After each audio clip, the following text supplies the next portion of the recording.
Today on Uncommon Sense, join us as we interview Dale Ahlquist, our president, and look back on 2023 and look forward at 2024 as well. Stay tuned to learn more.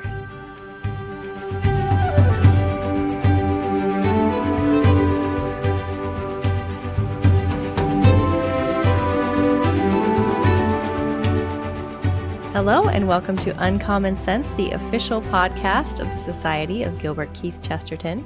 I'm Grettelyn Darkey, your host, joined as always by my wonderful co-host, Joe. Joe, how are you? Very well, thank you. Wonderful. And we are happy to be joined today by Dale Ahlquist, the man himself. How are you today, Dale? The better for your asking, dear Grettelyn. It's great to be with you too, both. Wonderful, wonderful. Well, thank you for taking some time for us.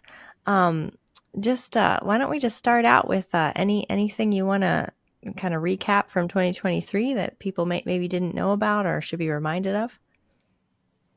Okay, so let's talk about 2024 now. I think it's time to move on.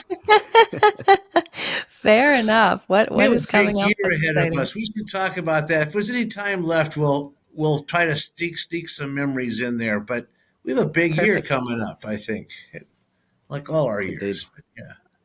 Let's go. What are some of the big highlights we have to look forward to? Well, let's start with the fact that on May 29th, 2024, it'll be 150 years since the birth of GK Chesterton. So we're celebrating his, sesquicentennial? Was that the right word? That is it. That's the word. Thank you. If you think it's right, that means we're either both wrong or I was right. So that's great. Yeah, sesquicentennial, a word we don't get to say very often. And what do we have planned for this great day? Nothing yet, but we will. We will have something on May 29th, so look forward to that. That'll be great. But we're going to be celebrating all year long, including at our conference in the summer. So we're going to jump around the year a little bit here, okay? Sure. So let's go to the time that we're all going to be together this coming summer, and then we will have a fitting celebration for Chesterton's 150th birthday. We are going to be outside of Philly, as the term goes, outside of Philly, in a very historic place, Valley Forge, where our VP, Mr. Joe Grabowski, was in charge of hosting us this year at the 43rd annual Chesterton Conference. We're going to be hitting on the theme of friendship, but we are certainly going to be celebrating Chesterton's birthday. We're not going to talk about too much about what's planned yet because we're still finalizing the slate of speakers. But I will say this: it's going to be the best conference ever. You don't want to miss it. It's going to be amazing. Absolutely. And for anybody traveling from outside the area, we will have this beautiful setting, wonderful hotel in Valley Forge, as Dale said, and then you can obviously go into Valley Forge to visit the park. You can go to the different historical sites that are around there. It's a beautiful kind of bucolic setting. But if you have some extra time, and I would recommend that you make a vacation out of it and schedule some extra days in there and come to Philadelphia and experience a little bit about what Philadelphia is like. We do have the honor of having two saints here in Philadelphia, St. John Neumann, and also St. Catherine Drexel.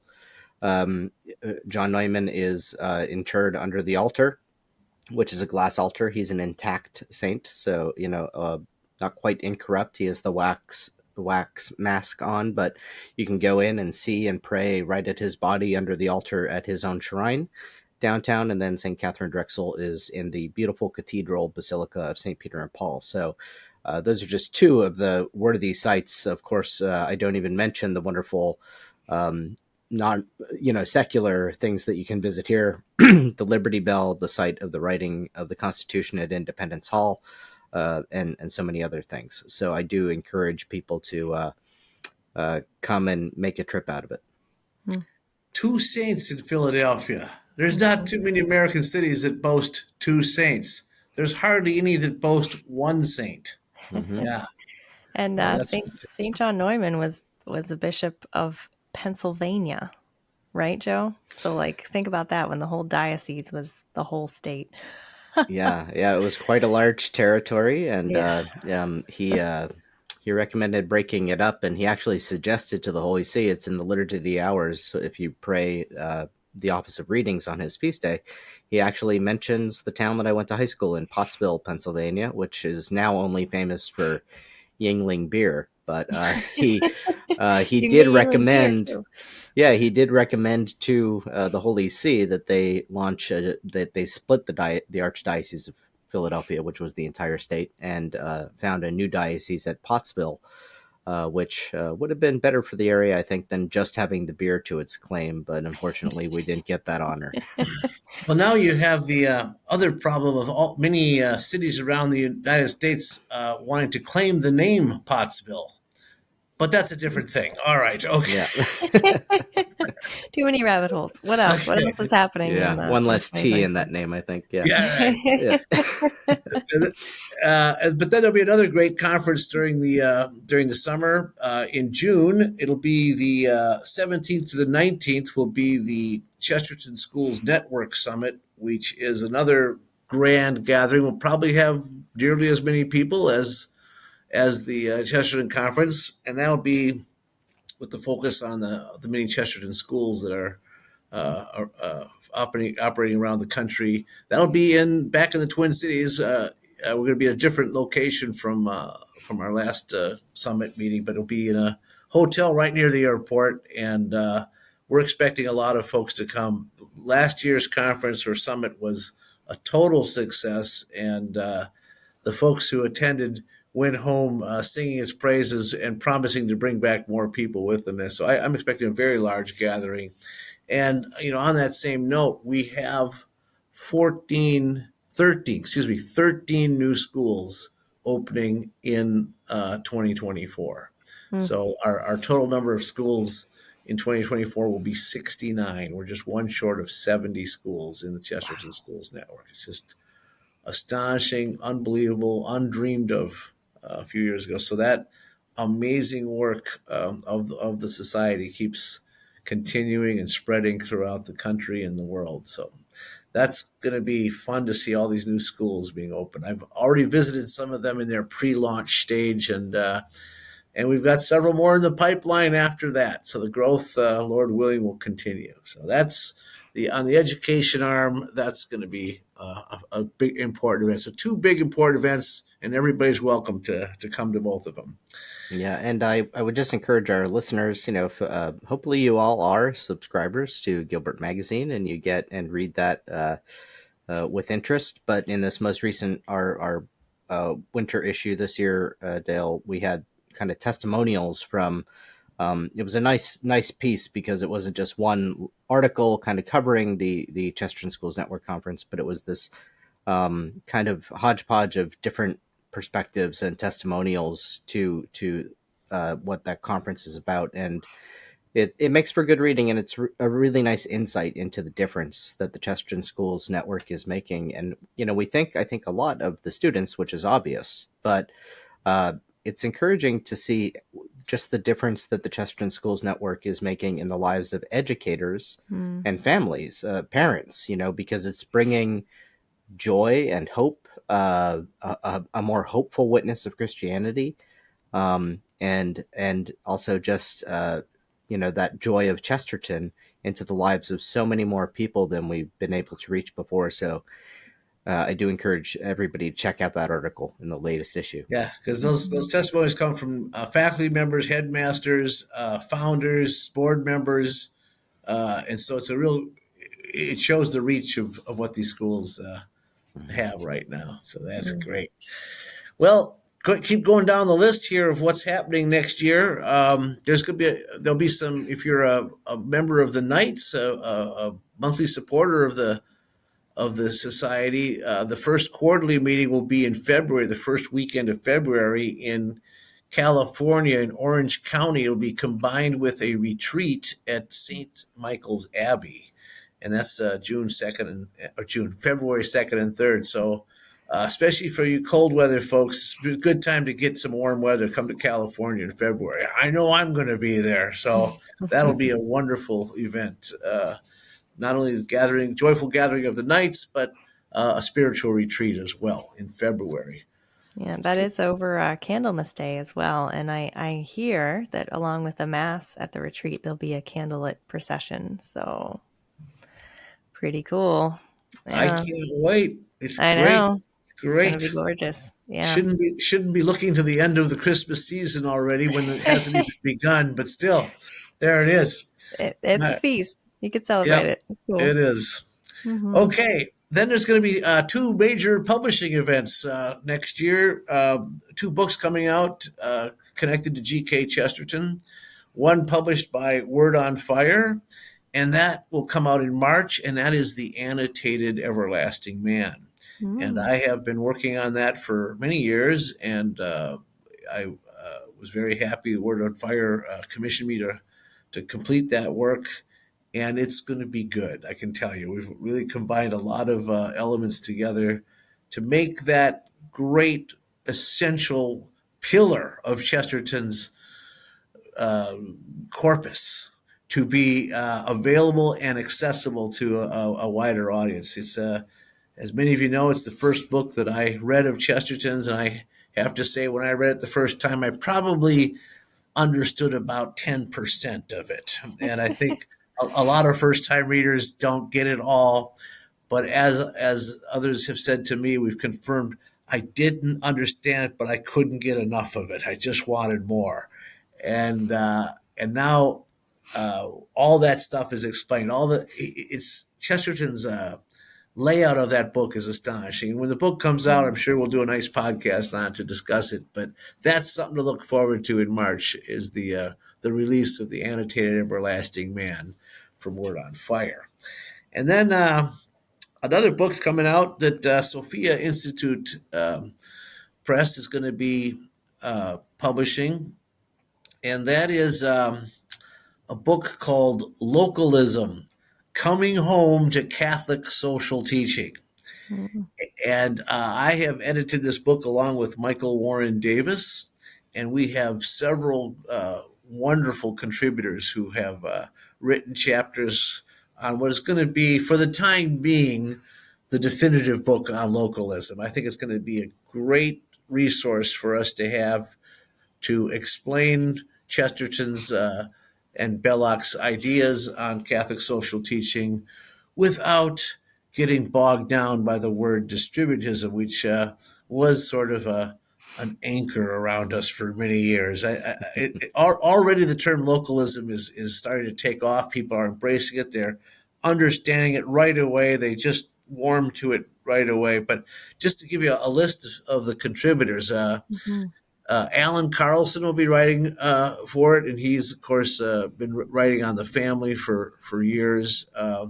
All of the troubadours will be contributing. Nice. Christopher Check, Joseph Pierce, William Fahey, and Daniel Kerr. Anthony Esselin is doing a chapter, and then two of our great Chestertonians from the other side of the Atlantic.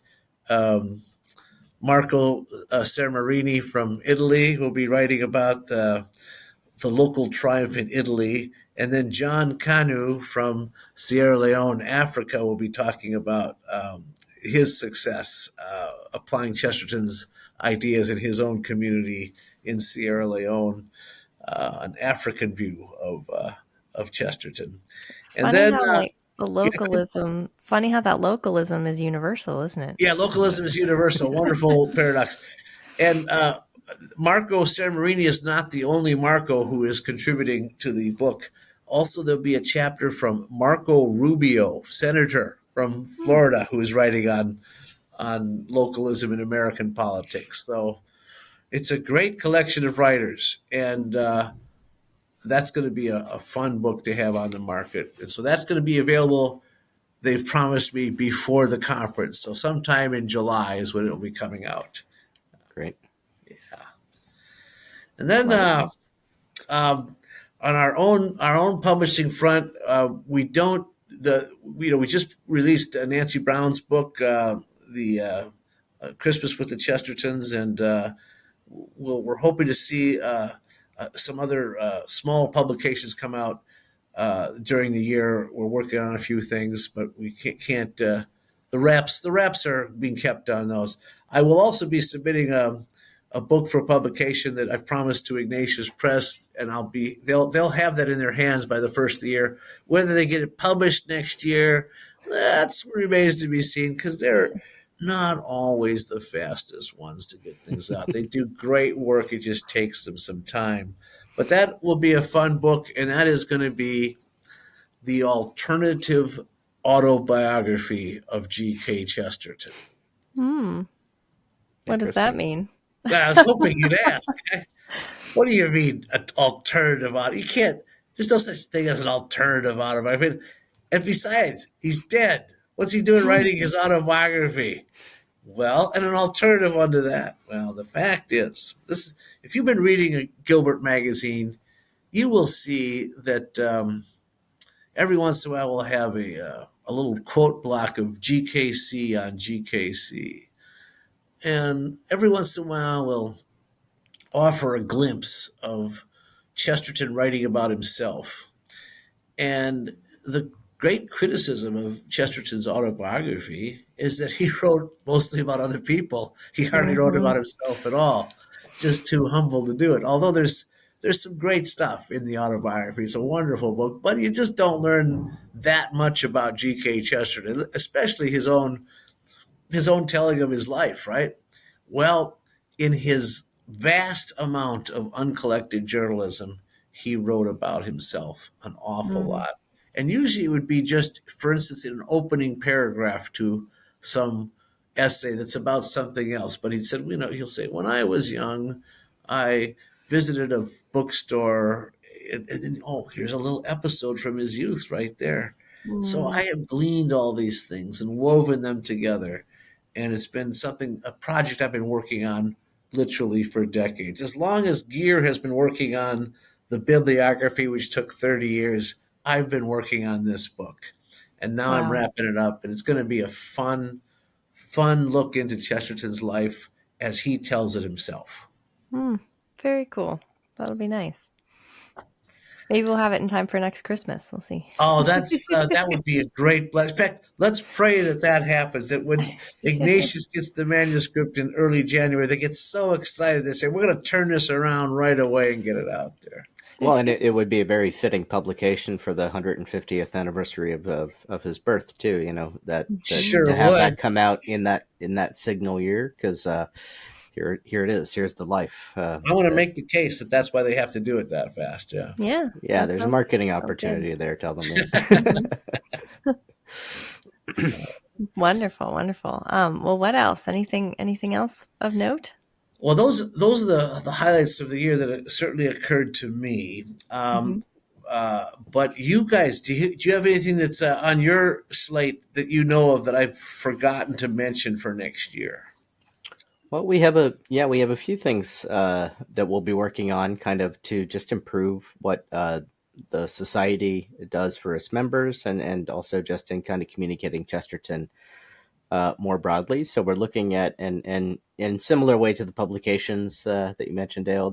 Some of these are more or less under wraps. I can give kind of vague ideas that we're looking to kind of work with some partnerships and other institutions to kind of see what we can do about bringing Chesterton's thought to bear in kind of discrete areas of Catholic or at least educational thought that are going around in the country. So we're going to be kind of hitting that conference circuit a little bit and getting Chesterton uh, his foot in the door, because he's a voice that I think needs to be heard in those kinds of fora where decisions are being made. We also have some wonderful kind of revamps of things that you're already used to from us. So the podcast will be kind of getting a little more energy and a new look. We're even considering kind of possibly bringing out some additional bonus kind of content and perhaps even other voices into the podcast for uh, more of a diversity of sort of conversation that you can get from us here. So that's one thing. We have some exciting kind of prayer and spiritual resources that we're discussing, bringing out. Certainly, we'll do our traditional things like the Lenten daily reflections. We're in the midst of our Advent and Christmas daily reflections now, but we'll be doing that for Lent, and we have some kind of exciting um, themes that we're going to be working on there. So, I could just encourage everyone who's out there, whether you're tuning into us on YouTube or whether you're listening to this in your podcast app, make sure to visit us at chesterton.org. Down at the bottom of the page, you'll find our email list to sign up. That's kind of the most reliable way to make sure that you're going to hear about it whenever we have exciting news to share. But of course, make sure that you like and subscribe to this podcast. Hit the bell if you want to get notifications when new content goes up on YouTube.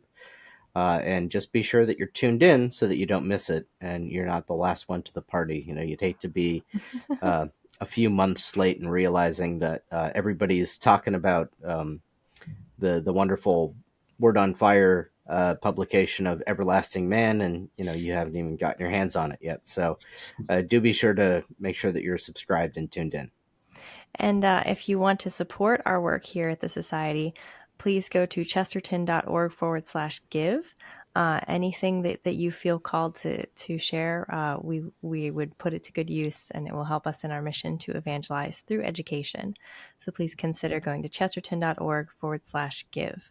Amen. That's an even better way of getting on our email list, to be frank. It's a fail safe. Best way. That regular form, you can just put your name and email in there. But if you put it in with $10 a month or something like that, it just makes sure that you're firmly in that system. We won't miss you. And we are in the midst of a capital campaign, and so we really are grateful for all the support, because Yeah. the growth of the society is dependent on being able to sustain the growth of all these schools going on right now. And we have, with the 13 opening before September, there's at least 30 schools in the pipeline. We need to be able to onboard those schools, and we are running out of sources to do that because our own staff is so overworked. So we do have to make some hires in order to accommodate this growth.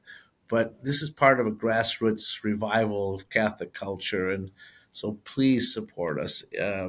We don't like to beg, but we don't mind begging, because it's really, you're really supporting an amazing phenomenon in the growth of the Chesterton Schools Network. Yeah, and this time of year, it's just important to remember to just that there was a reason that Christ came among the poor and as poor to well, there's many reasons, obviously, but one of them is to signal that we have our gifts to contribute to the charisma, to the sharing of the gospel, to as he tells his disciples, the Son of Man, foxes have their den, but the Son of Man doesn't have a place to lay his head. um, we still participate in that same mission of building up, and so we do that in various ways. But one of the ways we can do it is by giving, and I'm always impressed by the generosity and the unlikelihood. Sometimes we have students, young people, high schoolers who make their money mowing the lawn or something like that, and when we send out an appeal, say on Giving Tuesday or something, they'll chip in.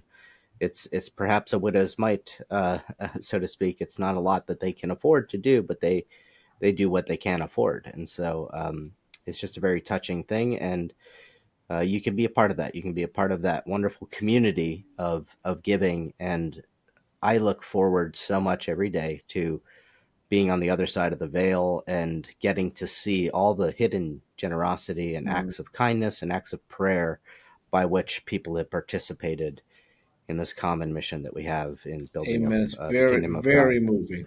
Very, very moving. When just some great stories of support we've gotten, and it's very humbling to have these things happen to us. We're so blessed. Yes, it is. Yes, and we're so blessed to be able to make other people's lives richer by giving them the gift of Chesterton. So So please fun. help us to do that. for other people.